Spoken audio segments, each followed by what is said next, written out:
rules that we shall proceed. So the Honorable Franz Castro may now proceed with her interpellation. You have the floor, ma'am.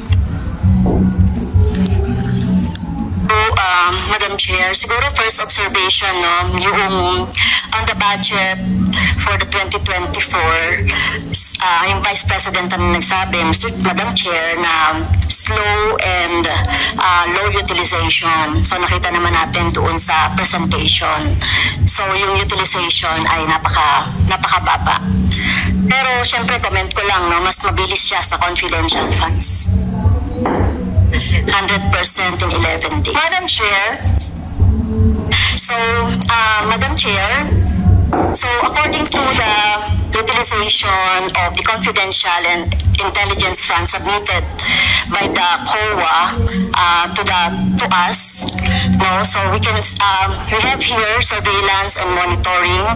Sabihin ko lang, Madam Chair, no, yung purchase of information out of 125 million confidential funds in 2022, purchase of information 14 million, payment of reward 10 million, rental and other incidental expenses relative to the maintenance of safe houses 16 million, purchase of supplies 35 million, provision of medical and food aid 40 million, payment of incentives or traveling relative to confidential operations 10 million. So a total of 125 million, conducted surveillance in 132 areas in 11 days. So 100% utilization. Madam Chair, I have also here the report about the notice of disallowance. According to the notice of disallowance, the COA disallowed 73,287,000 out of 125 million confidential funds used by the OVP in 2022. So this is 58.62% of the 125 million. So can you confirm, Vice President? Madam Vice President. Madam Chair, since you allowed her a snide comment, you will allow me a snide comment as well. So my question is, can you confirm? Yes. Yeah, okay. Diba? Okay. Yes, Madam Chair.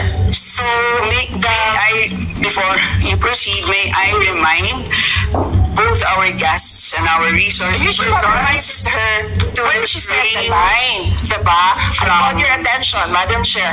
You did not recognize me. So, ngayon, sasabihin ko na, if you allowed her that, you allowed me a snide comment as well.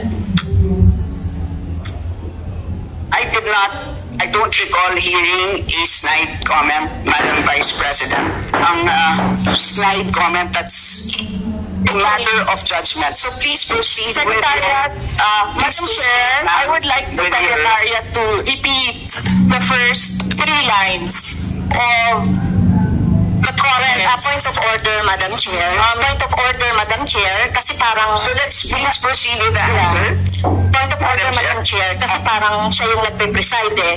That's why Kasi inuutusan mo sa Secretariat natin sa Committee on Appropriation.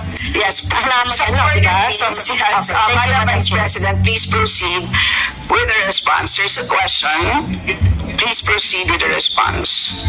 Madam Chair, I do not understand bakit a person convicted of child abuse is still sitting in a seat. Point of order, yung sinasabi natin na dinadivert ang usapan sa ating budget hearing. Kung nagawa po niya yan sa Senado, Madam Chair, dapat hindi natin yan pahintulutan dito sa Kamara. You allowed her a snide comment and then you will not allow. Please wait a snide comment. Excuse me, our members and our guys, I warn you, please wait, don't come to this rabbit hole. Please wait to be acknowledged before you speak. Okay, so at this point, Honorable Manuel. Madam Chair. Again, it's another point of order kasi kapag may mga deliberation tayo, we should stick to the topic. Hindi pwede, Madam Chair, na dinadivert natin yung usapan para hindi natin sagutin yung tanong ng mga mambabatas natin. This is actually the best opportunity, formal proceedings, nakikita po ng publiko para malaman ano sagot ng Vice Presidente. So hindi po natin napapayagan ang ganong mga argumento na hindi naman tumutumbok sa topic natin. So, Madam Chair, Senator, I will make it easy for you. Please make your responses direct to the... Sige, ma'am. I will make this easy for you. What rules are we using for this budget hearing? We have our rules, yes, ma'am, adopted by the Committee on Appropriations. Right, okay. We searched for that rule. So, we only found the general rules. So, we have a copy of the rules for the budget hearings. Well, as far as I'm concerned, mas importante ang rules para sa amin. Kayo po, ang kailangan nyo lang marinig is yung acknowledgement for you to begin to speak. Yun lang po ang pinaka-importante para sa guests. Sa totoo lang po. Yes, ma'am. So, ang pinaka-importante, yes, you may proceed. At saka po yung adjournment. Yun lang po. Yung termination po. Yun ang pinaka-importante lang po. For the rules, yun ay importante para sa members. But we may provide the copy to you. Yes, ma'am. Please proceed and answer the question. May we request a copy? Yes, yes, absolutely. But please, there is a question. And do you want us to repeat the question? And we will not penalize you all the time. I don't think you can repeat the facts from the notice of disallowance. I don't need the Honorable Franz. Yes, Honorable Franz Castro, you may repeat your question on the notice of disallowance, I believe. Yeah, tama, Madam Chair. So according to COA, the notice of disallowance is amounted to 73,287,000 out of 125. At ito po, Madam Chair, yung mga breakdown ng mga disallowed na mga na mga purchases. So reward payment of 10 million, payment of rewards, various goods, 34.857 million, payment of rewards, medicines, 24.93 million, tables, chairs, desks, computer and printers, 3.5 million. So, ang question, Madam Chair, so yung letter A, B, and C, so nakita naman natin nandoon yung sa joint circular. How about yung ito, no? How about yung mga tables, chairs, desktop, computer na umabot po ito sa 3.5 million. So, pwede bang maipaliwanag bakit ito pinurchase, Madam Chair? Madam Vice President. Madam Chair, I still request for the rules of the budget hearings. Okay, gusto mo sagutin ko, ma'am? Yes, madam.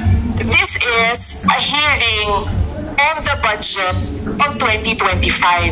Nasaan dito ang confidential funds? Ang tanong niya, confidential funds. Nasaan dito? Honorable Friends.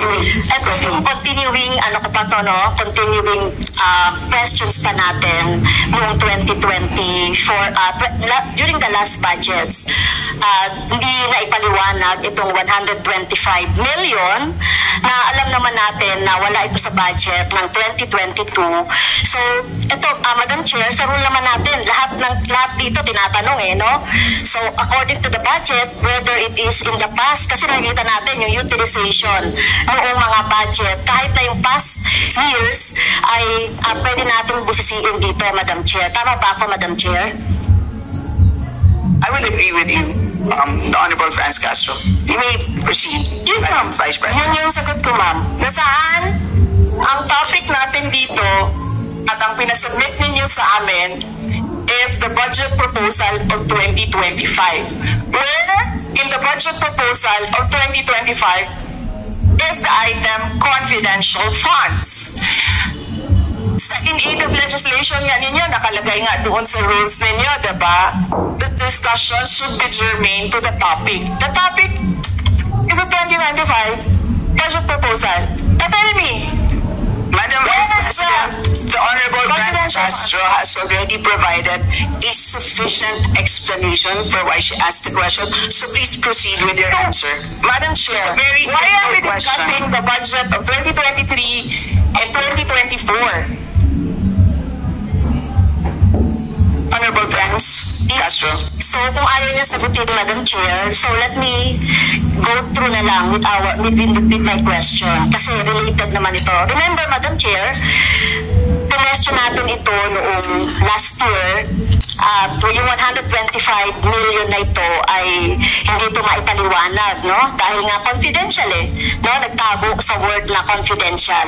At ngayon, kailangan nating maipaliwanag at it is in the interest of the people. Yung 125 million na ito, Madam Chair, kaya kailangan ito na mabusisi at kailangan ito maipaliwanag ng OVP. Kaya hindi tayo pwedeng questionin ng mga rules, questionin ng mga topic, etc. Dahil related din naman talaga ito sa budget, Madam Chair. Madam Chair? Madam Chair? Yes, you may proceed. I request that the chairperson of the Finance Committee preside over this hearing.